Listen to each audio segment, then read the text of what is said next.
Welcome back to the Roll-Up High Roller community. As always, nothing on the roll-up is to be construed as financial advice. We are just some educators in the DeFi space. Toss us a quick like, give us a share, a repost, send it to a friend who may want to watch this, and finally, give us a sub or a follow. It means the world to help support credibly neutral educational content in DeFi. We're here to educate, empower, and enrich you, and let's jump in. Welcome to DeFi by Design, where we talk all things blockchain and cryptocurrency while striving to educate, empower, and enrich. What is going on, guys? Welcome to DeFi by Design. Today, we've got a very special guest. We've got Nick White from Celestia, Chief Modular. Celestia, leading the modular wave, and we are fully embracing the concept and philosophy of modularity. Nick, man, I mean, I'm not going to do too much of a preamble. I'm just going to hand it over to you. And I think like where we'd like to start is modularity in general. What does that mean to you? Well, first, thank you, Robbie and Andy, for having me on. I've seen you guys very much embrace the modular community and vibe and memes, and it warms my heart. And so I'm stoked to be here and get to talk to you guys about all this stuff. So modularity is this idea. I mean, it's something that's, a much bigger idea than just like the crypto space, right? It's kind of like applied across various different technologies. But generally, the concept is that instead of trying to do everything all in one package, you can unbundle things and decompose them into specific components. And then those components can be designed to, specialize in one specific function. And then those pieces can then be recombined to achieve the same like overall result. So, you can think of it sort of like Lego pieces or like different parts of a car, that all fit together to make the complete package, but each one of them is like a separate, specialized component that one, team or company can, specialize in making that the best as possible. And then you can also, because things are split apart and able to recombine, you could get all this flexibility of different combinations of different components.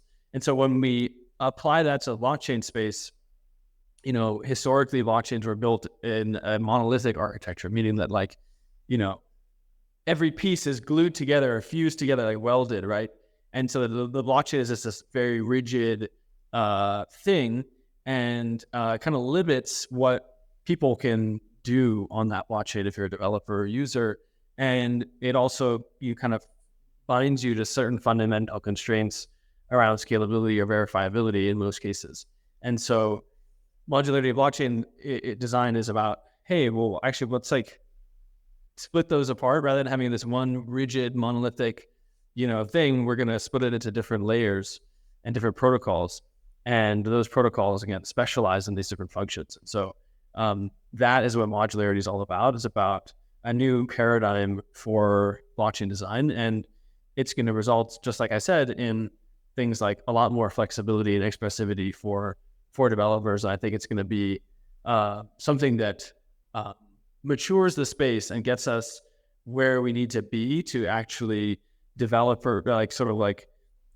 and deliver compelling applications, right? Like everyone's always talking about, well, where are the users, where are the apps? And I think, and everyone's like, oh, everyone's overly obsessed with like infrastructure. Why are there so many L1s and rollups and things like that? And I think the reason is that we've been held back by the infrastructure we've been building on. And the modular movement kind of promises to sort of like bring us up to a level of maturity where we're ready to go for the big leagues. It's very cool to see the blockchain space go through this transition, this transformation from monolithic to modular. Like you mentioned car parts, which is like kind of when I was like just learning just in general, it's like just going through my schooling, there was this like case study on interchangeable parts from Henry Ford. And my understanding is that this led to the Industrial Revolution in America, and that by allowing interchangeable parts, then each piece of the manufacturing process was able to specialize on the one part that it was building, and it was supposed to focus on. There's another philosophy that we talk about sometimes, which is divide and conquer. And I think this is also applicable to modularity, because once we're able to divide, we're able to conquer and specialize on these individual pieces. And as long as those pieces are composable and you can kind of like weld them back together, then you kind of have like this more specialized stack at each level that also accomplishes like the goal of the overall whole. And this is what I see as like modularity continues to expand, is like these specialized interchangeable parts that projects and groups are able to incorporate into their own blockchains for an overall more mature stack. And like, we hadn't seen that in blockchain. Like, other industries had gone through that maturation process. How did you and the Celestia team find this movement? Like, how did you get this idea to install interchangeable parts into blockchains? So the idea really goes back to 2018 and 19. So and it involves one of our co-founders, Mustafa Al-Wassam. He co-authored a paper with Vitalik that described this new cryptographic primitive called data availability sampling, which kind of solves one of the core scaling bottlenecks of blockchains. We can talk about that later. But as sort of like a follow-up to that initial idea, he wrote another paper in 2019 called Lazy Ledger. And in that paper, he had this insight, which is that, we assume, right, all like blockchains from, Bitcoin to Ethereum to Solana, to every blockchain that had existed up until that point, it was assumed that every time there's a new block of transactions added to the ledger, added to the chain, that all of the nodes of the network would actually have to not just sort of like vote on consensus of like adding the block, but also would have to verify all the transactions before accepting that block should be added. So what that meant was there was this bundling, this coupling of consensus, which is again how do you decide what data gets added to the ledger, which transactions gets added, and then execution, which is how do you decide which transactions are valid, and how do you know what the state of the chain is. And in every blockchain, those two things happen at the same time and were performed. Those functions were performed by the same set of nodes. And he had this insight. He's like, actually, there's no reason why that has to be the case. It was just sort of like, Satoshi did it that way, and then everyone just kind of took that for granted and carried on that way. But when you go back to the basics and the fundamentals, you realize that you don't need to do that. You could actually just have a chain that is lazy, meaning that it just adds raw data and it doesn't look at the data at all. It just comes to consensus, meaning it orders that data and adds it to the chain.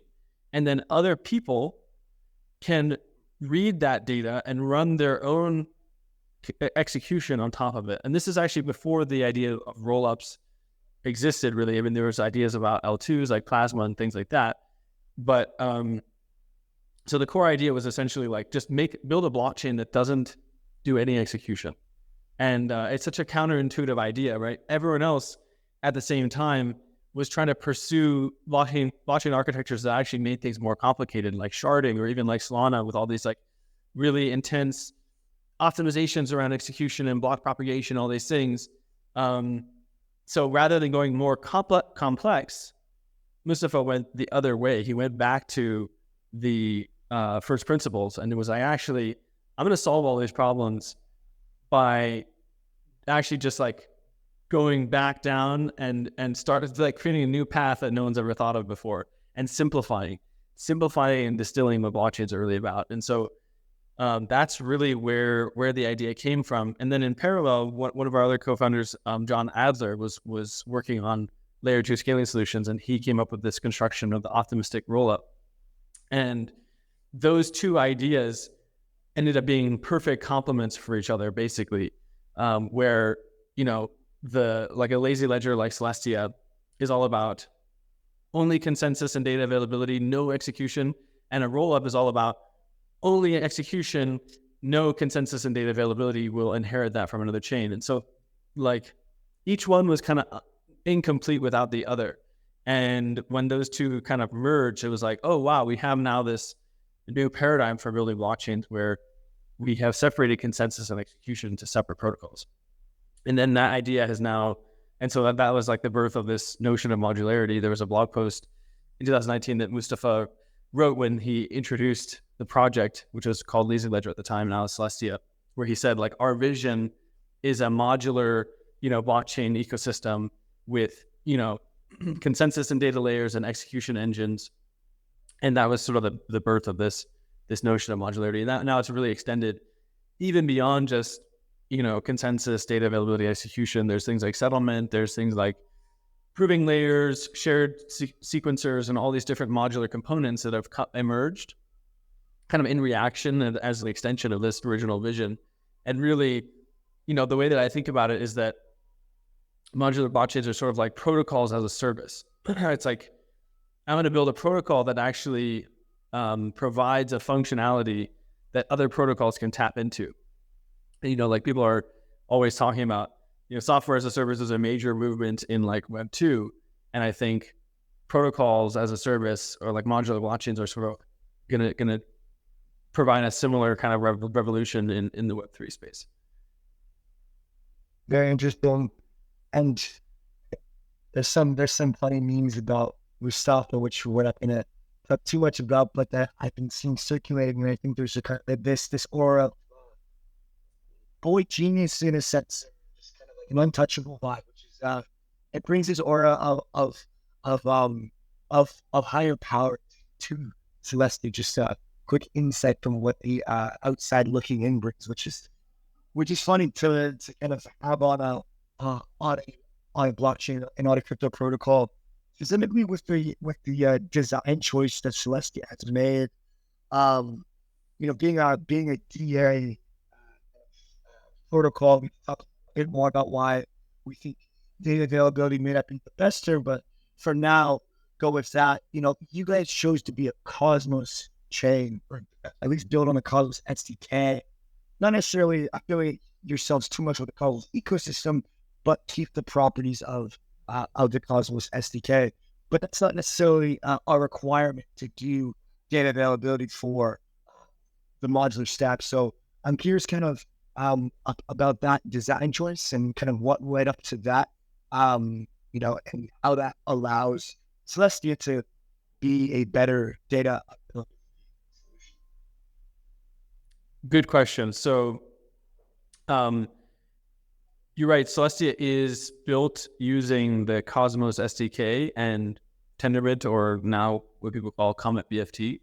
And the reason that choice was made was, first of all, Cosmos kind of was the originator of this multi-chain vision for the future of the blockchain industry. And people take that for granted now, but if you rewind back to 2017, 18, even up until like 2020, maybe, people kind of assumed that it would just be like this world computer world that we live in, and Ethereum would scale, and there's no reason to have any other chains. It's just like all going to be on one chain. And some people still cling on to that vision, like Solana.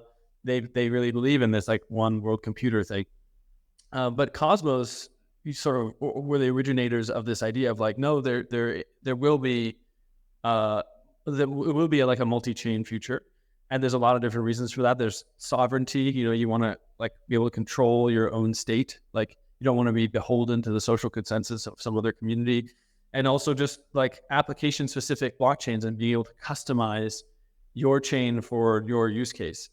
And so, first of all, like Celestia is very much aligned with that vision, because one of the things that Celestia enables is the goals was to enable anyone to launch their own blockchain extremely easily and be able to customize it and be as sovereign as possible. So anyway, there was always like this deep sort of philosophical alignment and alignment of visions.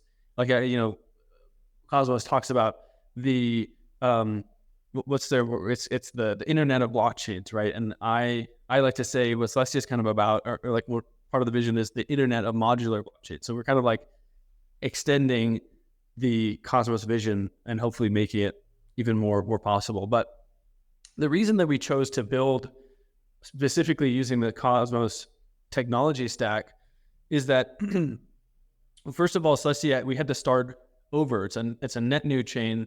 No one had ever built, a data availability layer with data availability sampling before. And so we have very specific needs. It is sort of like an application specific blockchain in a sense, where the application is data availability. Not necessarily because data availability is like a very generic thing. It's not like an app like a DEX, or it doesn't have any logic. But what I'm getting at is that it made sense to use a software stack that was, first of all, a battle tested Cosmos, or Tendermint as a consensus engine and module is still to this day the most battle tested, widely used consensus engine out there. And so it's like, why reinvent the wheel? Just use something that works and tap into this broader community, and you get IBC out of the box, so we get interoperability and all the like wonderful things you get with Cosmos. And then the Cosmos SDK is nice because we, as a DAS data availability chain, only needed specific functionality and a very minimal state machine. And so Cosmos SDK allowed us to customize that and just only use the things we needed. They have this interface called ABCI++, which allowed us to basically, we had some kind of interactions between what's happening on the Tendermint layer and the state machine. So having this like really good interface there allowed us to customize things and build build Celestia in a really like nice way, essentially, that would have been really hard on using other stacks. So basically, Cosmos is the best tech out there, and but you also get a shitload of things for free. Aside from IBC, you get wallets for free, you get explorers for free, you have all these validators out there who already know how to run Tendermint nodes, and so it's kind of a no-brainer to me. Like if you are building your own blockchain from scratch and you have to, which Celestia, it has to be its own blockchain, then to the Tendermint stack, the Cosmos stack is like the best thing out there. Now in the future, one of the things that Celestia is built for is to make it so people don't actually have to build their own blockchain, right? They can launch their own chain without bootstrapping a new consensus network and validators and all that. So,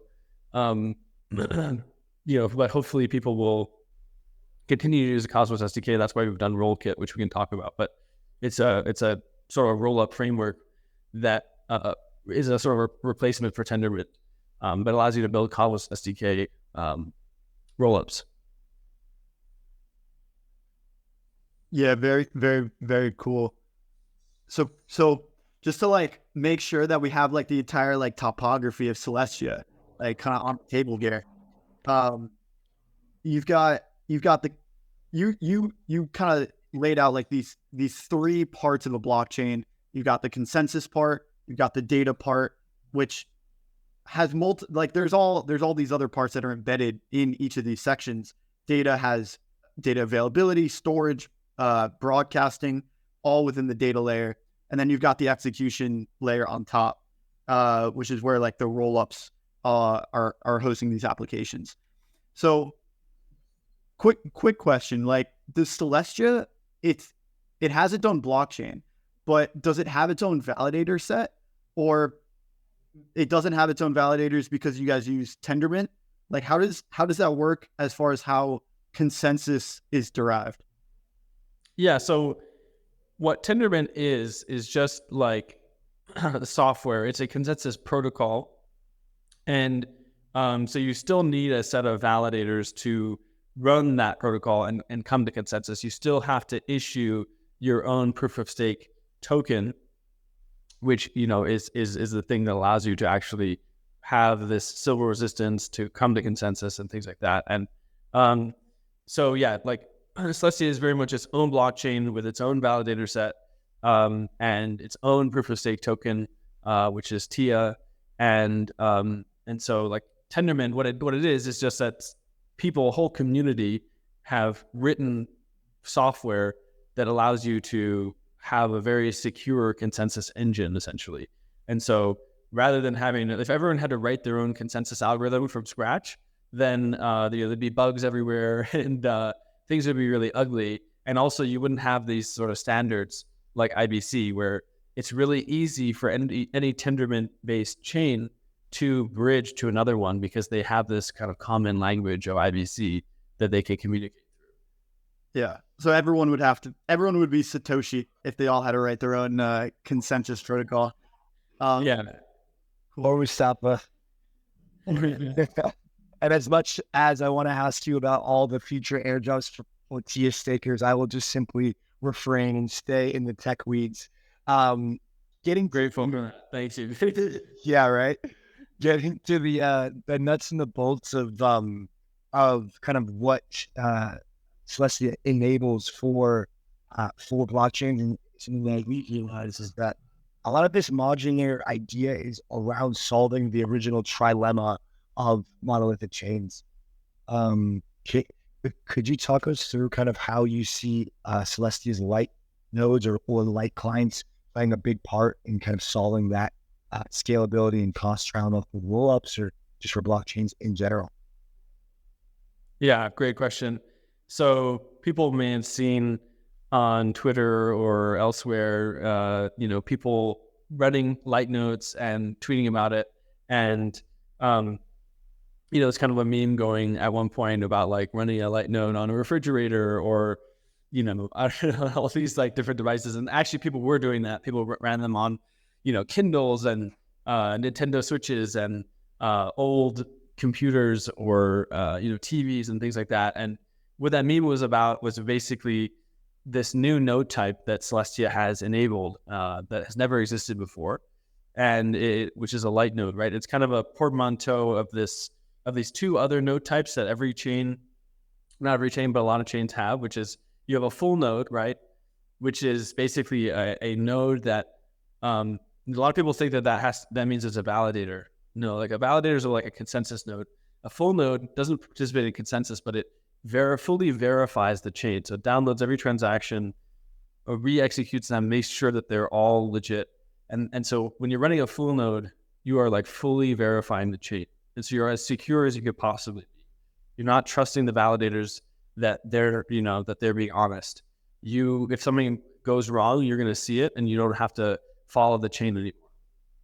So it's a full node. And then on the other hand, in monolithic blockchains, you have a light client. And a light client is something that is very light. You could run it on a phone theoretically or on your laptop. Like any user should be able to run it very cheaply. But it takes a shortcut, which is that it just trusts the validators of the chain or the miners of the chain to be honest. So you kind of like in a monolithic or like the old style of building blockchains, you're stuck in this world where you either pay a lot and have to and run a full node and have the maximum security and least trust assumptions, or you have to sacrifice the security.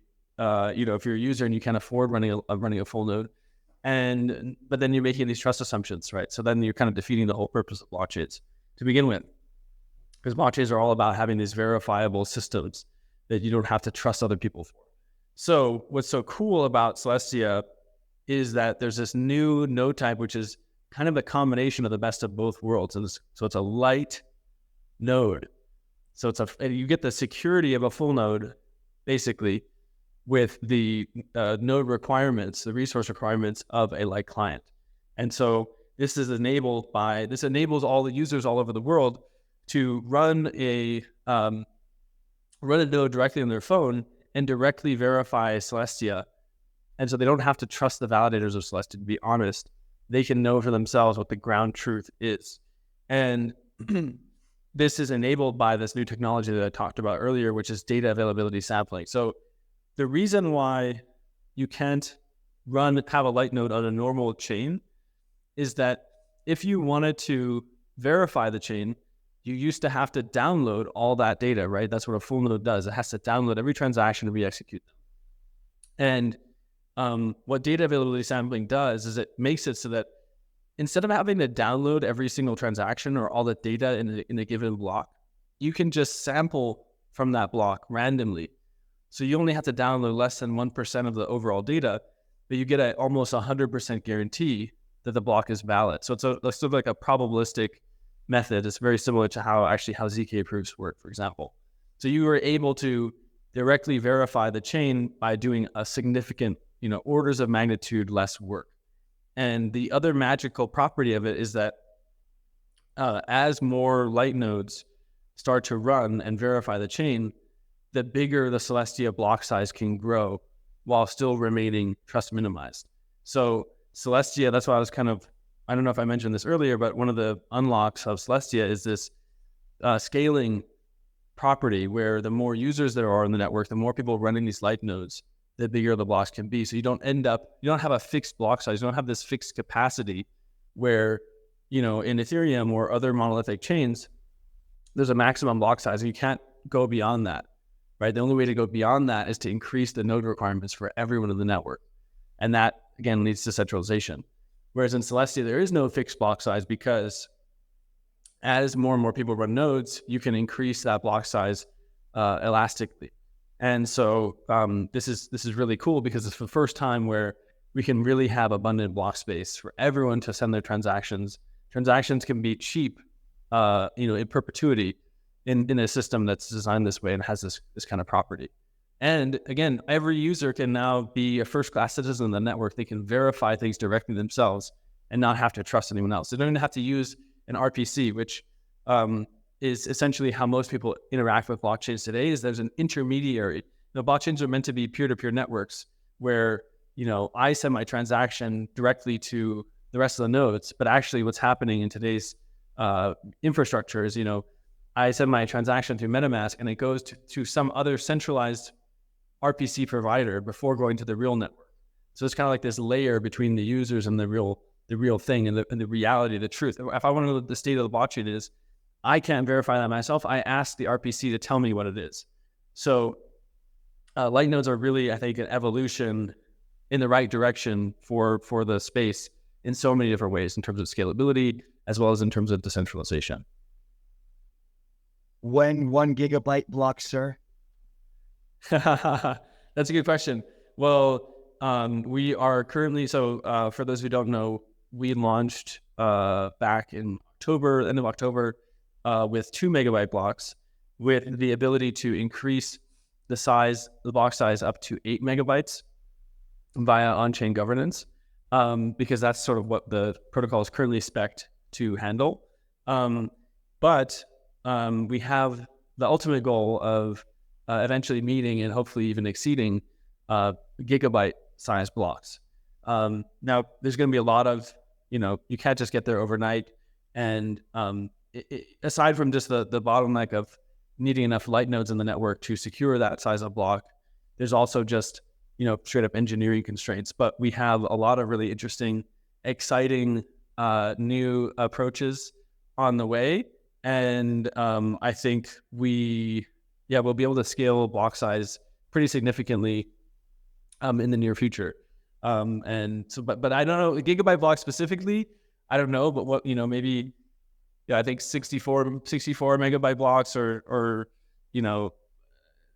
I don't want to necessarily pin down a number, but I feel like those sort of smaller, nearer term goals are very achievable, I think.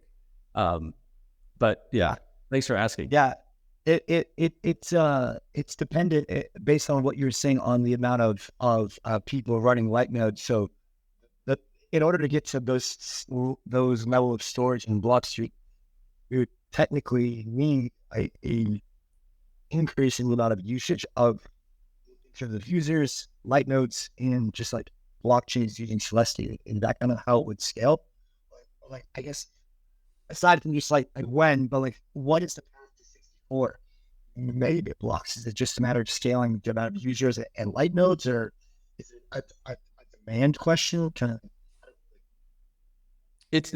So there's a lot of different moving components, and I don't want to like alpha leak anything. And I think there will be a blog post that we publish, I don't know, in the coming couple months or something like that, that will sort of like describe a more detailed roadmap of how we're scaling block size. But there's a few different components. One, obviously, like I said, number of light nodes. You need to have enough light nodes to actually securely sample that size of block.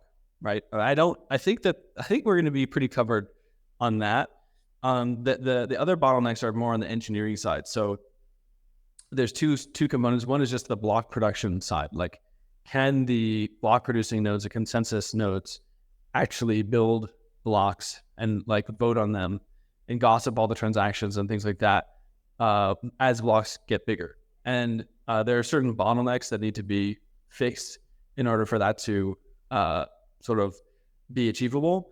The nice thing, though, about Celestia is that because we have light nodes, we can increase the validator requirements without causing centralization. So like, Solana's solution to scaling blockchains, I mean, aside, they do some optimizations, but a lot of it is also just increasing the node requirements for validators, right? And so that's kind of like, I wouldn't call that cheating, but it is cheating if you don't have light nodes, right? Because by increasing the validator requirements, you're just centralizing the chain. Now in Celestia's case, we can do what Solana does, but if people are sampling, then we're not actually causing centralization. So we can have bigger block producing nodes without the negative side effect, if you will. So there's always that option. But like, so aside from that, there's also the bottleneck of making sure that sampling works as intended as the number of light nodes increases and as the block size increases. So there's also work to be done on the data availability sampling protocol side of things, aside from this block production. Yeah. I draw two ties here. First, we had a podcast with Say Network. They are more or less a monolithic chain using a parallelized EVM, but they're able to scale in a sense using parallelization, which is kind of an interesting subject at the VM level. And then the other one is with regards to sampling is similar but different as DVT, this distributed validator technology, wherein you can own just a key to a cluster of nodes, of full nodes for Ethereum, which allows you to be a small staker but still own part of the full node. All these different things in blockchain, which are democratizing access and decentralization, and furthering that forward, I think are super bullish, specifically on your DA side, on your data sampling side. What's it between single or one-dimensional DAS and two-dimensional? And is there a focus for Celestia, or is that kind of too deep for this? Yeah, well, first I want to say parallelization is something that's super powerful at the execution layer, and I'm really excited about, obviously Solana Virtual Machine does that. Monad is building that. I know Say is big on that. And interestingly enough, one of the things that is useful even for scaling a DA layer like Celestia is parallelization, but at the block production level. And so there's this notion of internal sharding. So it's kind of funny because data availability sampling was invented to basically make sharding obsolete, and it's a much more elegant solution. But we're kind of like coming back to sharding, but rather than sharding the chain, you're sharding sort of the block production internal to each node. That's something that I'm sure we'll discuss more on. That is a very cool concept. Ishmael from Lagrange kind of opened my eyes, and he called it embedded rollups. Because it's kind of like internal sharding. It's a nice concept. Yeah, I don't know. I wonder if he was sort of like talking about the same thing as sort of what I'm referring to, probably.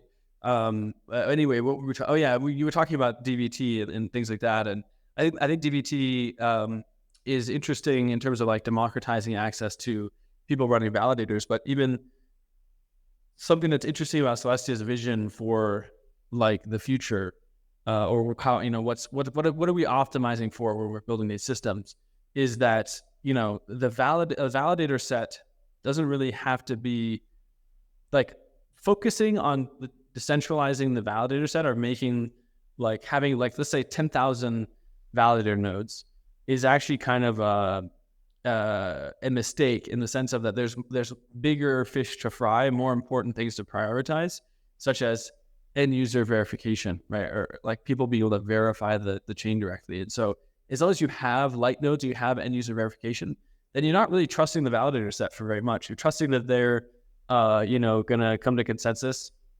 and they're not going to fork the chain. But the thing is, you have, if you're in proof of stake, you have, like forking the chain is an attributable fault, so you can slash them always. And that's really I think the best you can do in terms of consensus. And then the other thing you're trusting them for is censorship resistance, right? And that's a big deal, right? You do want these systems to be censorship resistant, but how many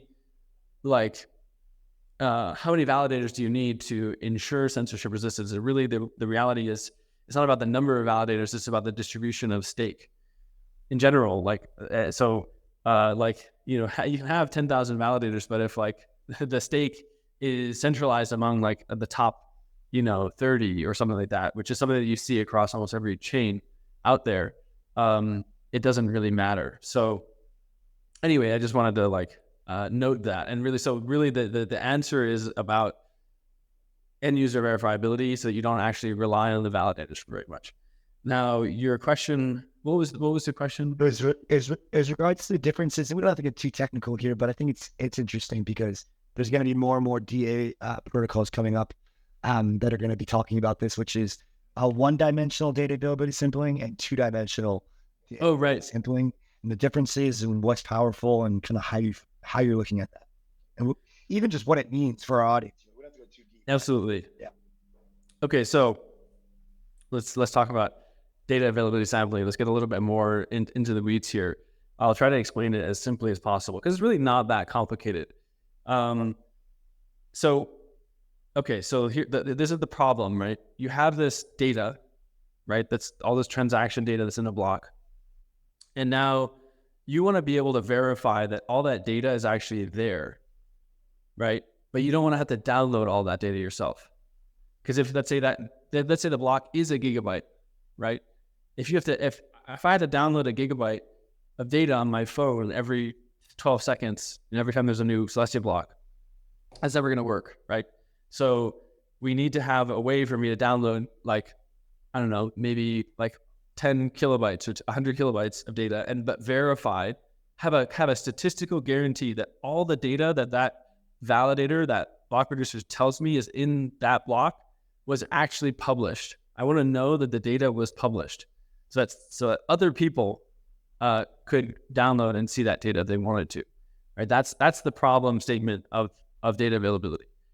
And so, naively, you would think there's no solution. It's just the only way for me to know that all the data is there and is actually available and published is for me to look at every single, byte of data and verify that it's there myself, right? And that's what every monolithic existing blockchain does. They download the full block, right? Now, the cool thing was that Mustafa and Vitalik and this guy Alberto Sonino wrote this paper where they introduced this concept of data availability sampling. So and it solves this problem. And it's kind of mind-blowing. It's pretty magical. So what you do is you take the original data, let's say that 1 gigabyte of data, and you use this technology called erasure coding. And erasure coding is used in things like CD-ROMs. It's used in streaming. It's used in every web connection. When you're sending packets, a lot of shit gets dropped. And so and a CD-ROM gets scratched, all these things, it's very easy to lose data, right? And so what erasure coding does is it adds redundancy to the data, such that even if you lose parts of it, you can always recover the original data. So in CD-ROMs and in internet connection, you're losing the data. In this block production, so blockchain world, it's that the validator might be trying to hide data from you, right? So there's a sort of malicious intent. But erasure coding does the same thing, which is that if the validator tries to hide certain data from you, you can always still recover the original thing. If he wants to hide the original data, he has to hide a huge amount of the overall data that includes the erasure coded portion. So you take the original data, you add this redundancy, which is the erasure coded portion. And then you sample from the erasure, you sample randomly from the erasure coded, the extended data it's called, which is the original plus the erasure coded. And what you know is that if he's going to try to hide the original data, he has to hide, let's say, 50% of the overall data. So every time I sample randomly, if I get a actual response that's valid, like he shows me, I'm like, hey, show me the data behind, index 1000. Show me the data behind index 9988 or something like that. And you just do that randomly. Every time he actually comes back to you and has a real data to show you, then you have an increasing confidence that the whole block data is available, because every time you have a 50% chance of landing somewhere that he's trying to hide, if that makes sense. It's kind of like flipping a coin, where every time it lands up heads, you feel like more and more confident that it's always going to land up heads. Does that make sense? Whereas as soon as it lands tails, right, then it's like, okay, well, I found an index of this block where you're not willing to tell me what's there, so you're hiding data. So now I'm not going to trust this. I'm not going to trust this block, if that makes sense. So that's how data availability sampling works. Now, what I described was sort of like the simplified version, which kind of is in one dimension, or 1D. Now the problem is, so with this scheme, the validator could also do something malicious, which is they could extend the data incorrectly. So you have to, in order to be able to recover the original data, you have to, the validator has to have actually used the right erasure coding scheme to extend the data. He could have, if he wanted to be malicious, just made gibberish, right? So that even if you sampled enough and had enough data, you couldn't ever recover the original data to begin with. And so to avoid that situation, you have to have some kind of mechanism to alert the light nodes that, hey, this is a badly encoded block. And so for that reason, you have to, and that mechanism is basically, if it's all one-dimensional, that fraud-proof mechanism essentially requires all the light nodes to download the entire block. That's the only way to verify that the encoding was incorrect, or like a significant amount of it. So instead, what you do is you take the original data and you chunk it up, and you make rows and columns, and you extend all those in a two-dimensional array, and then basically you sample over that two-dimensional array. And now what happens is if there's bad encoding, you can just the fraud-proof size is a square root of the overall data, so it makes the fraud-proof much smaller. So it's very important for like the scalability of the system. Hopefully that made sense. But feel free to ask that question. It does make sense. It means that this 2D data availability sampling process is able to sample, it's able to verify more data by sampling less. Like you only have to pick out, you can pick out fewer points, but still understand the validity of the entire block. I want to make sure that I understand like kind of what's happening here. Like, great explanation, by the way. So like what's happening here is that the light nodes are sampling the validators, right? And they're requesting these indexes. Like, let's say, all right, validator, show me index number 69. All right, valid. Like, show me index number 420. Okay, valid. And like, we can sample a statistically very random. That's really random sampling there. Yeah, very, very random. That is DK proven sampling numbers right there. Anyway, I was doing this exercise on like a panel at Istanbul, and he was like, give me a number. I raised my hand. I was like, pi. He's like, nope, got to be an integer. So I was like, all right, let me pick my numbers more carefully. And is it like one light node? Like if I'm running a light node, am I picking multiple indexes, or is it like your light node picks 420, like Andy's, picks like a different index, I pick a different index? Like, Is that what's happening? We're all of the light nodes are picking their own samples, or is each light node picking like their own samples? Is it like a collective approach, or is it like each individual does the sampling? Good question. So it's completely random, and it has to be for the security of the protocol. So each light node, there's no coordination. It's not like, okay, I'm light node number 1, so I do samples 1 through 100. You light node 2, you do 101 to 200. It's each one is totally independent of each other, but it is collective in the sense of, as long as there are enough light nodes sampling randomly, then you have a threshold at which you know that a minimum amount of the block has been sampled. And because you need, what you need is that in the case where, so like we can go really deep into this. I actually gave a talk in Istanbul at L2 Days about different data availability schemes. But one of the attack vectors here that we haven't talked about yet is that the block producing node could actually let all the light nodes sample, but not let any one node get enough data to reconstruct the original block. So then what you need is so all the light nodes have sampled it, so they all trust it, they think it's available, but then no one's able to actually take the data back together and get the original thing.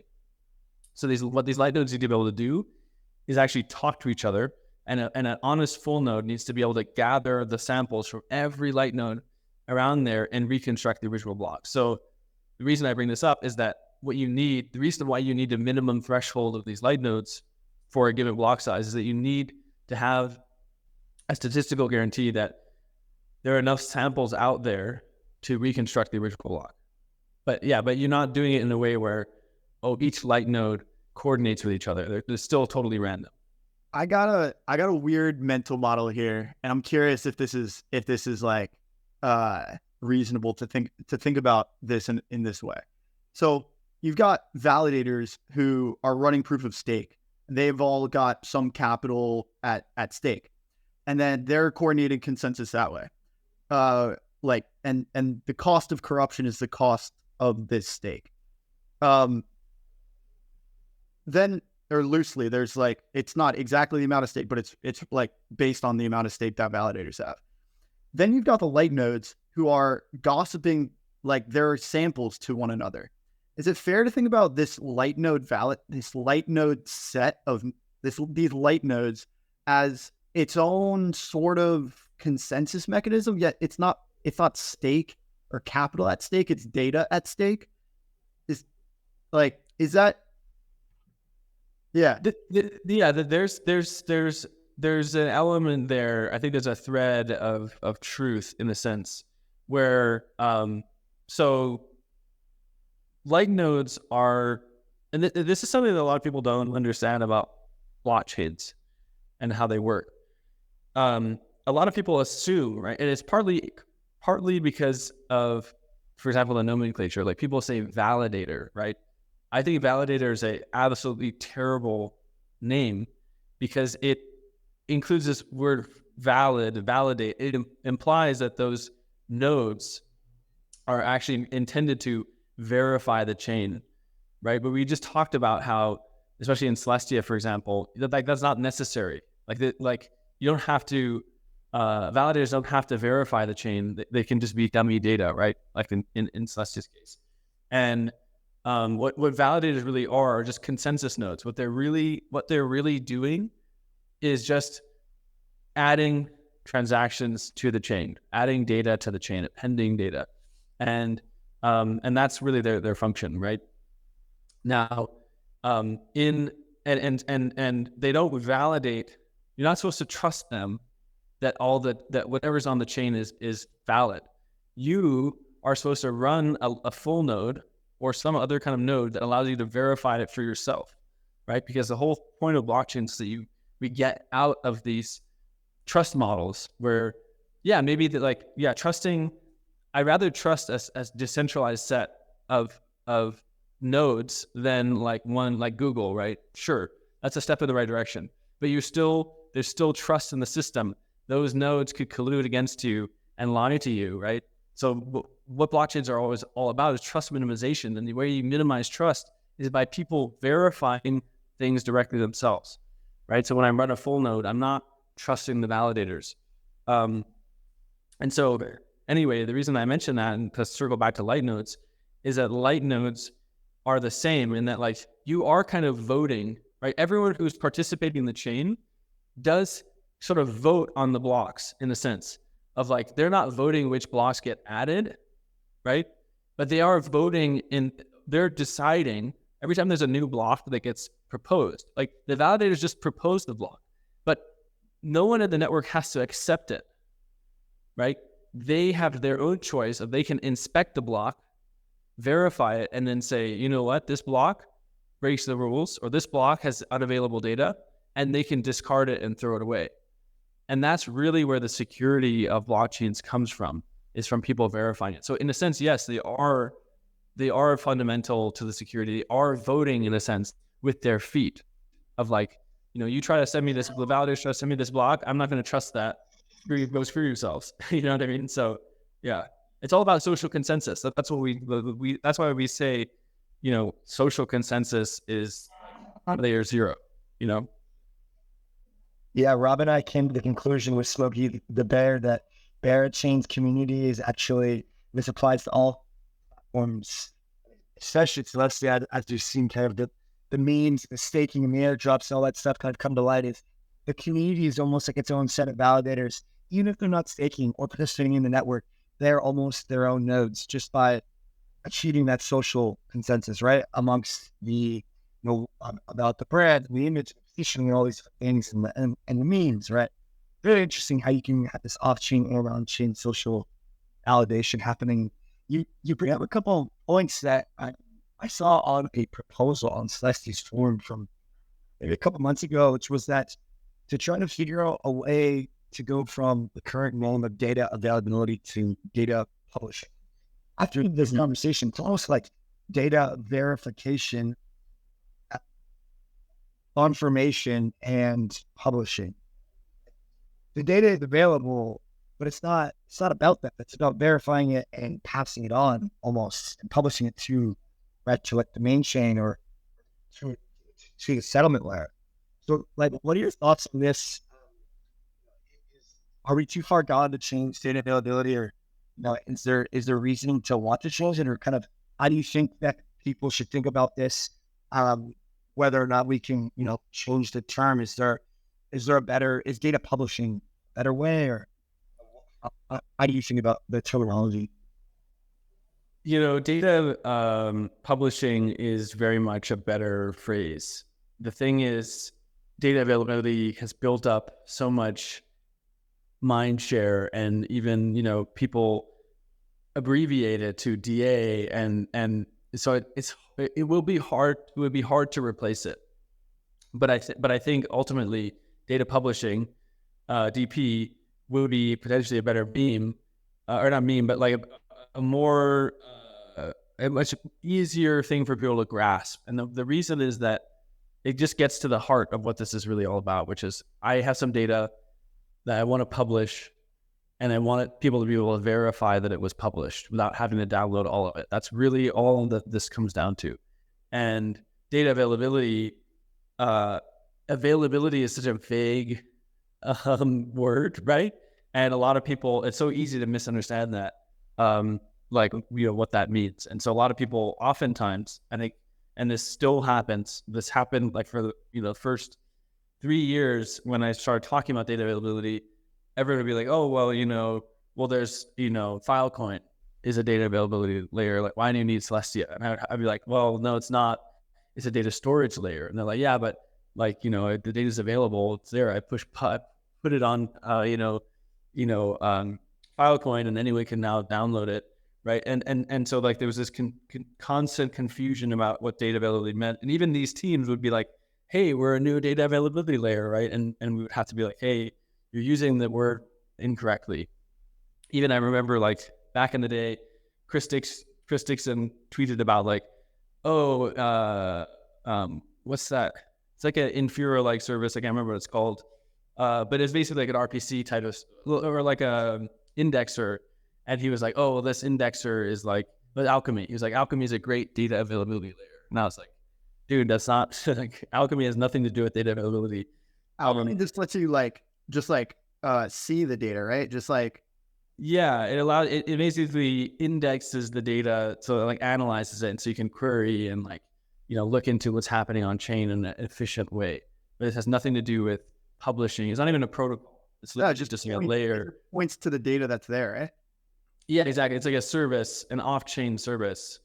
And so anyway, so for that reason, I do feel like data publishing would be a better phrase, and oftentimes that's kind of how I'm trying to explain to people what data availability is. I say, like, just think of it as data publishing, because that's okay. Here's an analogy that I haven't really used before, but I've been thinking about, which is you can almost think of a Celestia like a newspaper, right?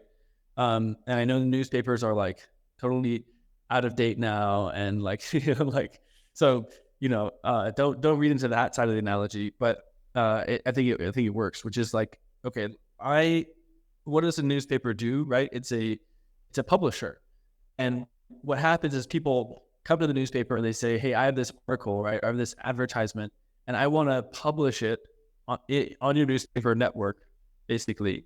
And I'll pay this X amount of dollars for you to publish it for me. And the newspaper says, great. And it packages, it takes all those articles, all those advertisements, bundles it into one package, which is like, right? And then it sends out that block all over the world to everyone who's subscribed, right? So like, I subscribe to the New York Times. Okay, I'm going to get the New York Times in my mailbox every day. Right? So every block time is sort of like, a day in this analogy, right? And so I'm going to get the newspaper. No way am I going to read the whole thing, but like someone tells me, oh, by the way, the rollups that I'm using, they tell me, by the way, I updated the state of the rollup, and like, don't worry, you don't have to read the whole article, but like, just look at today's issue of the New York Times, look and see that there was an article published, and it's in there. Like, you don't have to read the thing, but just like look at the table of contents. You'll see there's a little like, it says, rollup B publishes this thing, right? And so all of a sudden I can verify it by the fact that I'm already subscribing to this like newspaper network. I get that kind of for free. I can do that for as many rollups as there are participating in this newspaper network. So that's what it is. But the newspaper is a block, right? And each one of these articles or advertisements is the data behind the specific rollup. And you're like a reader. Like the reader is like the like node that is like sampling the article. And it's like the 12-year-old kid who comes and tosses the newspaper at your mailbox, screaming about modular all day long. Extra. Yeah, they have no picture in. Extra. Oh man, sad.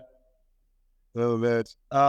Cool, man. I think something that we can pull ourselves out from the weeds into the today and some of the applications of Celestia that we're seeing. Notably, Manto has launched what they're claiming as the first modular rollup, effectively with Celestia for DA or for data publishing, should we say? I think we're going to start using data publishing on the rollup. And yeah, I think that I heard Kenny, the founder of Manto, on a video with box mining with regards to these.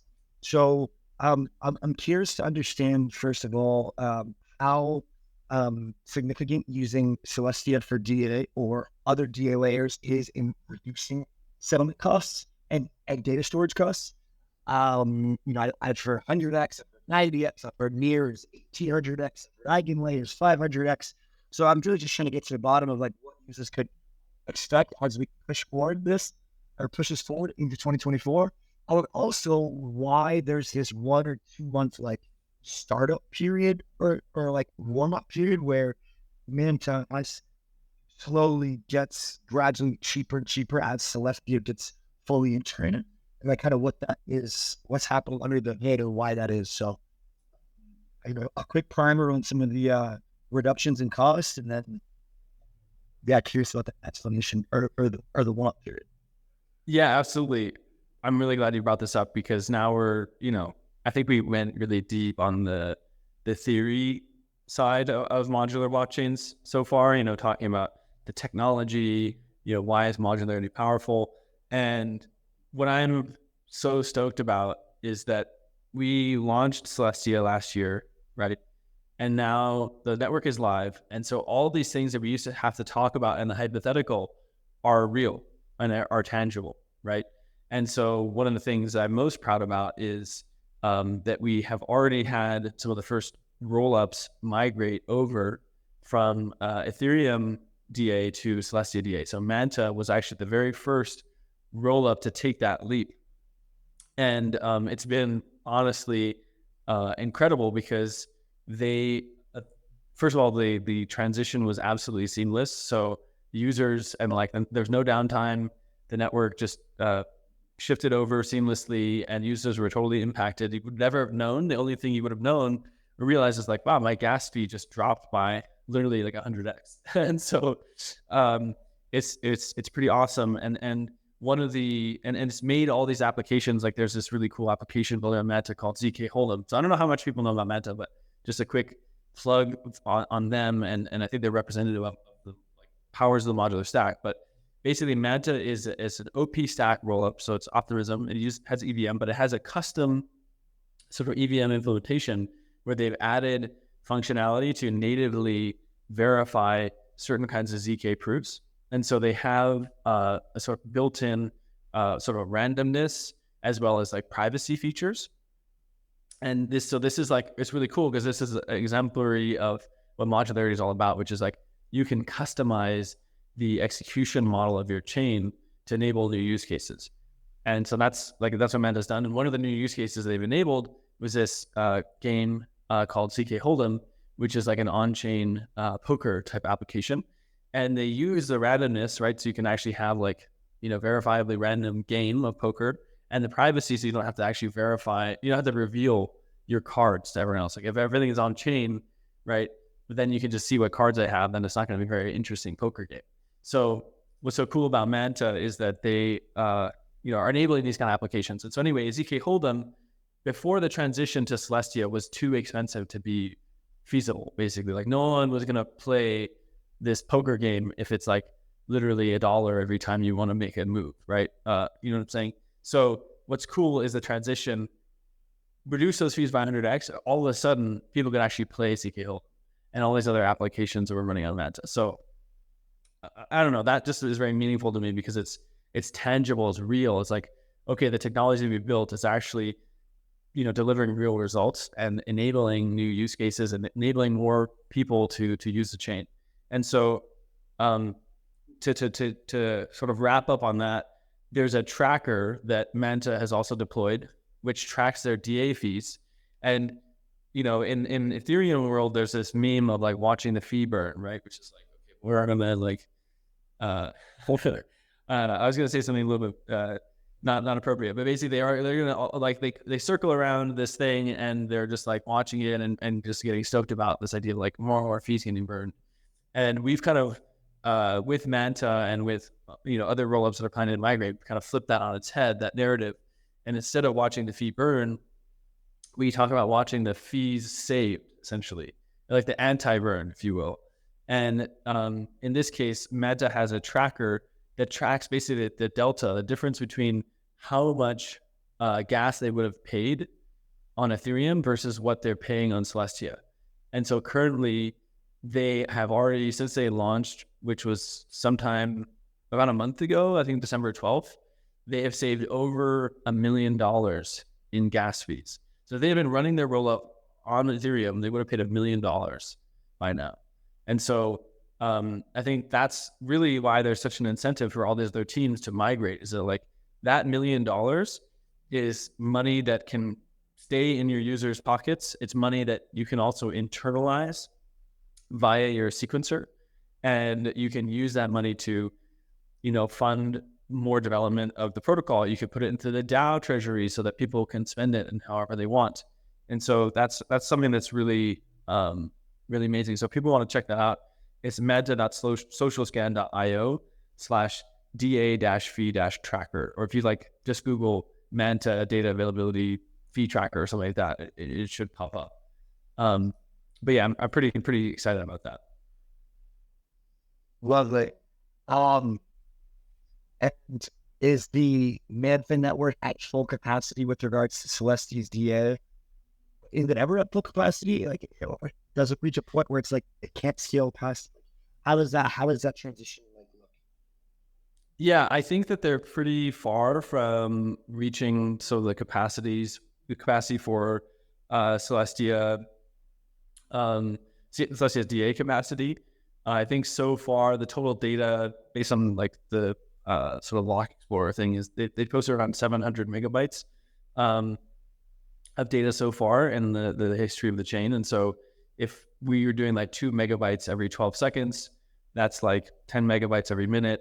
And so you could have posted all of that in basically like an hour. It's like only like an hour, a little over an hour of Celestia block space over the last month or so. So they're far from saturating. However, I know that they have had like people minting inscriptions and things like that, which, you know, I'm sure you've seen this in other ecosystems, but like, I don't know, I don't really get it, but whenever there's an inscription mint, there's like a race basically to mint as many as you can, you know, in that period of time when it gets released. And so there have been these moments where there's been congestion because everyone's just like spamming, you know, trying to mint as many as possible. But yeah, I mean, long story short, Celestia still has a lot more capacity to supply data availability to a lot more rollups. And also we can increase the block size to 8 megabytes as needed without any like further protocol upgrades. Yeah, lovely. And seeing as this pod will be released after these updates, what is the TLDR on AEVO, as well as Frax? How is Celestia going to intertwine there and bring better DA solutions and efficiency to those ecosystems? Yeah, well, I don't know how much I can say about that other than, you know, Celestia, for any project that is building or is using their own L2 or their own chain, Celestia has a very concrete value proposition, which is you can run your chain extremely cheaply with high security and verifiability. And I think that there's a lot of one chain that I can talk about sort of in that context is Lyra, which is like an on-chain sort of like options exchange. And as you know, options exchanges are very data hungry, right? There's a lot of data that has to be posted on chain, and frankly, that if you're running on Ethereum, it's just going to be extremely expensive. And so Lyra is migrating to Celestia, and that's going to, again, just like Manta, reduce their costs by like 99% or more. And also, I should mention, by the way, because we didn't talk about it earlier, we have this bridge, this DA bridge with Ethereum called Blobstream. And what that enables you to do is still have a bridge to Ethereum. So your rollup can still be an ETH L2, and it can get users and liquidity from Ethereum, but it doesn't have to pay the expensive DA fees on Ethereum. We can pay the DA fees on Celestia. So you kind of get the best of both worlds in this situation. And so, but yeah, basically, like, expect a lot more, I would say, chains to start to migrate. There was a good episode on Bankless with Andrew Wong from Conduit, and he was talking about how he's just seeing a lot of chains sort of demanding to migrate. And I think a lot of our other rollup as a service partners are seeing a similar pattern. Yeah, Blobstream is also something that is not yet live on mainnet, but will be soon. We're getting very, very close. And I think that's going to be a big step forward in this whole like modular rollup. Oh, by the way, I also want to mention what's one of the cool things that you can do if you're using Celestia for DA. A lot of folks have this fear of like, well, Celestia is a new chain. If I'm going to migrate my L2 to Celestia, what if Celestia goes down, or there's congestion, or for whatever reason I'm not able to successfully post my data to Celestia, then my chain would like halt, basically, right? And that's a valid fear. Like Ethereum, it's been around for a long time, more battle tested chain than Celestia. So you feel a little bit safer, right? From that perspective. And the nice thing is we've built this capability to have a fallback to Ethereum. So you can actually, if Celestia, for whatever reason, you're unable to post data there, you can always post your data back on Ethereum. So your chain doesn't have to halt or go through any kind of like service issues. So there's a lot of really cool things like that I think make the Celestia integration really appealing to a lot of different teams. Come on, Nick. We've done a little research, buddy. Come on. This is our first rodeo. No, I'm just kidding. We're gonna want to ask about the trade-offs, right? Because people are, there's an argument about decentralization. You guys have a really nice graphic that shows, Validium's then to data committees, which your tweet recently of was like anti committees, and then you got seleniums and rollups. So there's a bit of a Ethereum alignment question, but the fallback mechanism seems to bring the best of both worlds as far as scalability, cost, and as well as decentralization. And just brings me back to the original point as we wrap up here. It's like it's light nodes, it's data sampling, it's modular rollups, it's using different proving mechanisms, it's blockchain, it's fallback, it's all these different things that you guys have created, other people have built on top of, and we're now entering this era of abundant block space and solving this trilemma issue one step at a time without going back on the first principles of why blockchains exist. So it's bullish, man.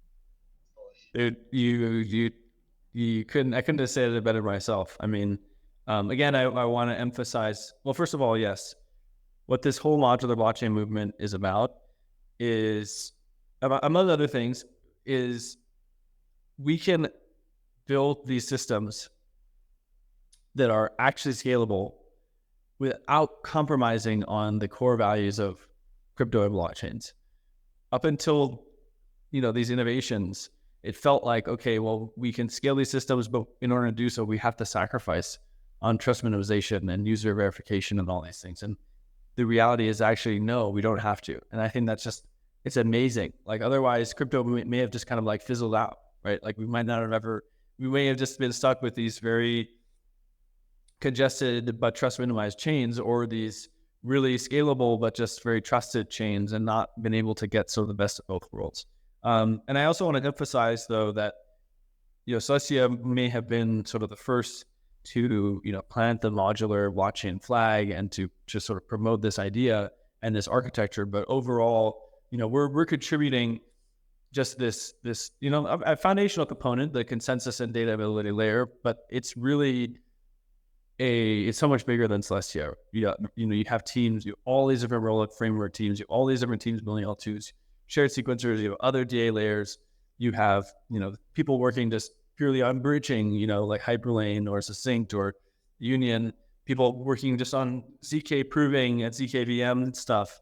Like it's a insane amount of talent and projects out there that are all contributing to this. And like, it's bigger than any one of us or any one project, and that's also why, frankly, it's like the people who are all about this monolithic thing, I'm just like, I don't know how you can compete with this. Like, how are you going to compete with literally, 100 plus extremely talented, extremely motivated teams all building into this modular future?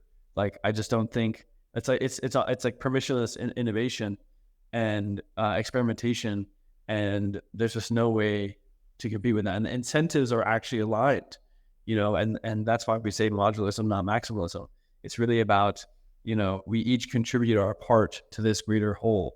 And, crypto, if we're gonna be successful in building this new internet, that is Web3, it's going to take a village. It's going to take, literally the entire world to move mountains to get us there. And so, we're happy that we were able to play a small part in this thing and hopefully inspire people to continue to build modular. And so, yeah, I'm grateful for the whole community.